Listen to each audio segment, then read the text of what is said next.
This is going to be a relatively short video because I just want to share with you how I told people, friends, family, that I found out that I have Asperger's syndrome, that it's been documented that I am autistic. I think they all knew I was a little eccentric before, but now, okay, it's formal. I've got a diagnosis. Number one is this with select people, very select people, small group of people. I actually shared the documentation. You know, when the therapist gave me the diagnosis, they put it in writing, and I shared that with a very small group of people, one of them, of course, being my wife. So not only so, but when I went to the therapist and went through the diagnostic procedures, one session was with my wife. I wasn't there, or I wasn't in the room with the therapist. Just she and my wife were talking, having a conversation, so the therapist could learn more about me. But that's very select. Now, why do we want to keep that so narrow? I think the reason is that some people will take that information and they will use it for the wrong reasons. They gossip about you, they will misrepresent what was said or what was written.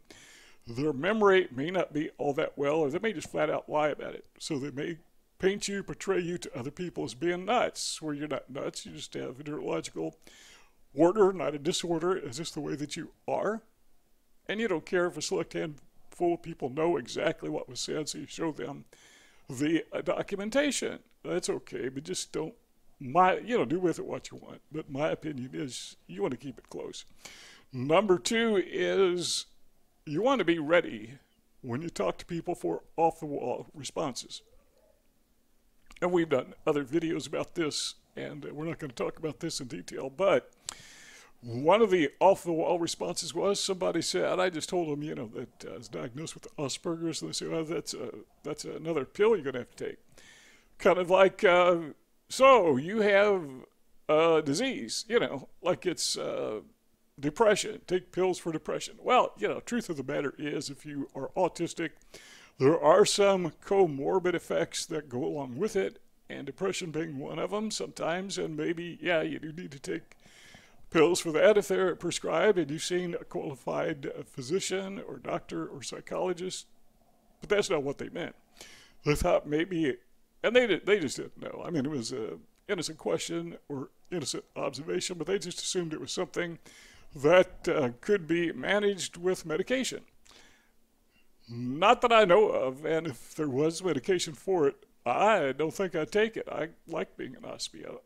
I like being autistic, high-functioning autism. Another thing that I heard, and you may have heard this as well, is, nah, you don't have it, you have a spiritual problem. That's an off-the-wall response, and most people, even deeply religious church people, they know better than to say something that stupid, but some people, they just think everything is a spiritual issue. They don't even live in a physical world. I mean, they do, but they like to attribute everything to the supernatural, to the spiritual world, and they have no clue what they're talking about, but you might be prepared for some of those responses. Number three is you may want to just point them to qualified expert resources, specific individuals, and two of those come to mind. One of them is Tony Attwood, the Australian. He has written and spoken extensively about Asperger's syndrome. So you could point them to him. And if you look in the description section below the video, I've left a link to one of his videos, and there's many on YouTube, but that's just one of them. Another one you may want to refer them to is Temple Grandin. And she relates her experiences with Asperger's syndrome, high-functioning autism, and I've left a link to one of her videos as well. She happens to be one of the top 10 professors in the country. I don't know how they came up with that evaluation, but somebody, watches those things, and she was one of them. So that gives her tremendous credibility, and it also signals to other people that, no, autism doesn't mean that you're Rain Man. Doesn't mean that you have a learning disability. Could mean that you have a learning advanced ability. Number four is this, and I told you this would be kind of a short video, but just say it and explain it. What I will do is talk to a person, having a conversation. I'll just say, I've been diagnosed with Asperger's syndrome with autism, which means, I tend to have difficulties socializing. And most people are perfectly okay with that. That little bit of explanation goes a long ways. Or maybe sometime when I don't like to shake hands. I like to fist bump instead. There's something about that touching. It bothers me. So I noticed that nearly everybody's okay with a fist bump. So they get used to giving me a fist bump, or next time they see me, they don't reach out their hand to shake it to begin with. And I may say something like, it's an Aspie thing. And that's enough to communicate that I have Asperger's syndrome.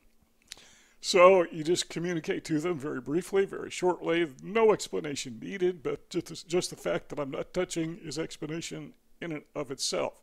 So say it, explain it. I don't know that you have to do that to everybody. I noticed somebody left in the comments that, first thing they do when they meet someone, most of the time, is they tell them that they have autism. So, there's no guesswork. They understand perfectly at the very get-go. That's totally up to you if you want to do it that way, obviously. But number one, show people your diagnosis, very select group of people. Number two, be ready for those off-the-wall responses. I give you two of probably 2,000. Number three is point them to resources like Tony Attwood and Temple Grandin. Check in the comment section, or the description section rather, for YouTube links. And number four, say it and explain it to those that you feel comfortable talking to. Two rectangles on the screen. Let's keep talking if you want. All you got to do is click on one of those two rectangles and our conversation will continue. If not, well, thanks for stopping by, and we will see you all next time.